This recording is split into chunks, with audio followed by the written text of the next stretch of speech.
Consensus Blockchain Week in New York City. Look at this, 8,500 people around me. This place is insane.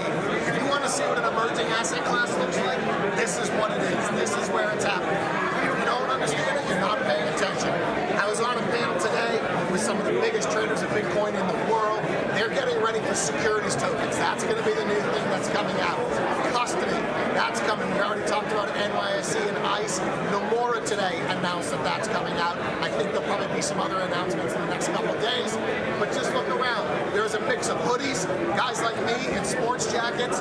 This is a fun asset class. Glad you guys can join me. Next year, it might even be bigger. Talk to you later. Thanks for that, BK. It'd be nice if people could have been quiet when BK was talking. I mean, we're quiet. I'm when sure we he tried to shush 8,000 8,000 people He there. looked excited. I mean, he looked It is really exciting. There are a lot of things coming out right he's now. talking about custodian. He's talking about Yes. institutional. I don't know if you guys saw that Coinbase announcement. I mean, Coinbase just launched basically prime brokerage services for institutional customers today. They're going after that in a big way. If you think about last year when they hit some number of user accounts, all retail, more than Schwab or something like that, they're obviously set their sights on bigger things. They're kind of the kingmaker right now. It's pretty amazing. I mean, they are, first of all, they were obviously the ones that people were waiting for to anoint the next currency to follow. Yep. And in this case, to the extent that they can actually put institutions in the trade, that is what everybody wants to see. All right, well, consensus isn't the only big thing happening in the crypto world this week. Bitcoin Cash doing a fork this afternoon. The software update sending it lower by more than 5%. But Bitcoin Cash is still the best performing large cap coin over the last month.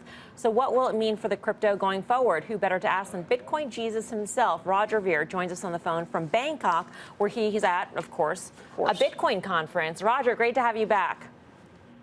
Hello, everyone. Thank you for having me again. So explain to us what exactly will happen with this update, and why do you think the coin traded lower into the update? I think it's good to call it an update rather than a fork, because there was no fork. It was just simply an update to make room for even more people around the world to be able to use Bitcoin Cash as money and in commerce for the world. That's what actually gives it its underlying value, is that you can use it in commerce to pay for things. Whereas a lot of these other, tokens out there have just kind of turned into speculative assets that don't actually have any utility. Whereas Bitcoin Cash is targeting being used as money for the entire world. And just last night we were at the Bitcoin Center Thailand, where you can literally pay in Bitcoin Cash for your meal and beer and coffee and all that sort of thing. And it's really, really popular here in Thailand. And then tomorrow I fly to Hong Kong for the B-Commerce conference put on by the Canadian billionaire Calvin Ayre, who's all in on Bitcoin Cash as well, because he realizes that it has usefulness as money for the world, and that's what we're busy building. So the entire point of the upgrade was to make room for the entire world to be able to use Bitcoin Cash as money. And right now, Bitcoin Cash has somewhere around the ballpark of 30 times the transactional throughput capacity of Bitcoin Core at this point. So if you're a business looking to build infrastructure upon a cryptocurrency, Bitcoin Cash looks like the best choice, because it has room for you and all your friends to come on board the Bitcoin Cash bandwagon. When you compare the transaction speeds, Bitcoin Cash is clearly built for transactions, but at this point, the liquidity is in the other cryptocurrencies like Bitcoin as well as Ethereum, and a lot of platforms are being built out in emerging markets, for instance, based on Bitcoin, because they want to go to where the cryptocurrency that has liquidity. At what point, Roger, do you say, you know what, in order for Bitcoin Cash to really catch on, it's got to have a critical mass in terms of liquidity and market cap? Well, remember that the Bitcoin Cash market cap and price today is more than what Bitcoin Core's was just one single year ago. Back when there was only one Bitcoin at that point. They split into both Bitcoin Core and Bitcoin Cash on August 1st of last year. So the fact that Bitcoin Cash has a bigger market cap than Bitcoin did just a year ago, that's a pretty darn bullish sign. You have just about the same amount of merchant adoption for both. All the big boys like Coinbase's and Blockchain.info and BitPay's also have full support for both Bitcoin Cash and Bitcoin Core. And all the new innovation is taking place on top of Bitcoin Cash. It's no longer taking place on top of Bitcoin Core. And that's why you see all of these existing businesses building their new products on top of Bitcoin Cash. Just like myself as the CEO of Bitcoin.com, we're building all of our new infrastructure, and all of our focus is on building on top of Bitcoin Cash because it actually works, whereas Bitcoin Core at this point, sadly, it breaks my heart to say this, but it's slow, expensive, and unreliable.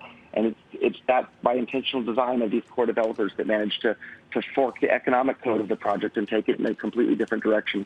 than the path that it was on that originally made it into this worldwide phenomenon and success that it is today. So if you change the economic code, you're going to change the economic outcome, and that's what they've done with Bitcoin Core. And the economic path that Bitcoin Cash is on is the one that led to Bitcoin's original success. So that's why I'm incredibly bullish on Bitcoin Cash for the exact same reasons I was bullish on Bitcoin back in 2011 when I became the first investor in the world to start investing in this space. Hey, Roger, so it seems like Bitcoin Core, the thesis around owning it is really that store of value. And it seems like you're making a pretty strong case that you want to use this as a currency. That's not something people are really talking about with Core. What is the inflection point where we're going to start seeing this? You talk about people are using it in Bangkok to buy coffee. When are we going to see it here in the United States? Because that's really something that could cause U.S. investors on their Coinbase accounts to start really thinking about it the way you're thinking about it. It's already happening. So Coinbase is already accepting Bitcoin Cash for payments in their merchant processing platform. You can already buy Bitcoin Cash in your Coinbase account. You can spend Bitcoin Cash with any merchant that's accepting BitPay as their payment processor. It's already happening all over the world. And when you look at all these people that are busy trading digital assets, or let's take traditional stocks, the reason people trade traditional stocks is because these are companies producing a product and hopefully they'll have dividends someday and they're actually engaged in economic activity.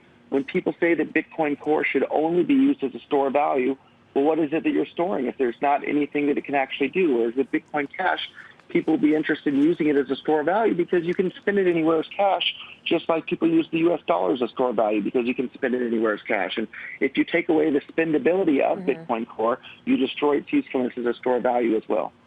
In terms of Wall Street's acceptance of Bitcoin Cash, Roger, how important is that to your thesis that Bitcoin Cash will gain that critical mass and maybe even someday surpass Bitcoin Core in market cap? I mean, are you looking forward to the day? Do you think if Bitcoin Cash futures were traded, it would help with acceptance? Things like the steps like that? Of course, that's very important. Are you lobbying? But all I mean, is there a way to happening. lobby for that? Are you doing that yourself? I'm sure there's lots of people out there lobbying it, and we just saw the Winklevoss exchange, Voss's exchange, launch full support for Bitcoin Cash on their exchange as well. So it's happening fast and furious around the world. Bitcoin Cash adoption is happening, despite all the names calling and vitriol that's happening on the internet. Bitcoin Cash works as money. Bitcoin Core sadly no longer does, and I have a fantastic example of that for anybody that's not sure. I received my very first Bitcoin ever from what's called a Bitcoin faucet, which is just a website that gives out a little bit of Bitcoin to anybody who wants it. That's no longer possible on Bitcoin Core, but anyone anywhere in the world who goes to free.bitcoin.com will get about 15 cents worth of Bitcoin Cash for free. That's possible on Bitcoin Cash today. That's impossible on Bitcoin Core. So I invite people to give both Bitcoin Core and Bitcoin Cash a try. And it'll be clear to them which one's useful as money and which one's not. Last quick question, Roger. Got to get a prediction from you. Where will Bitcoin Cash be in a year? Where will Bitcoin be in a year? I think both of them will be higher than where they are now, but I think Bitcoin Cash will have much, much more significant gains than Bitcoin Core. You want to give us a number? I think Bitcoin Cash will double by the end of the year. I think Bitcoin Core maybe will be up another 10, 20, 30%. That's just a guess, of course. Okay. Roger, great to speak with you. Thanks for your time. Thank you. Enjoy Bangkok. Roger Ver, otherwise known as Bitcoin Jesus, one of the first investors, of course, in Bitcoin Core. He bought it at $1. $1 Bitcoin. Yeah, well, I mean, maybe Bitcoin Buddha. I mean, I think bottom line here is this guy, he's saying a couple things that are important, and I think there's mildly contradictory. Basically, speculative assets with no utility, and yet I think it's going higher. And to be clear, he said Bitcoin Cash has utility, but he doesn't think that Bitcoin Core does. And really gets down to why are people trading cryptocurrencies? We had this discussion yesterday. I think because they're opaque and they're volatile, and that's, you know, all right. It's not because they're store of value.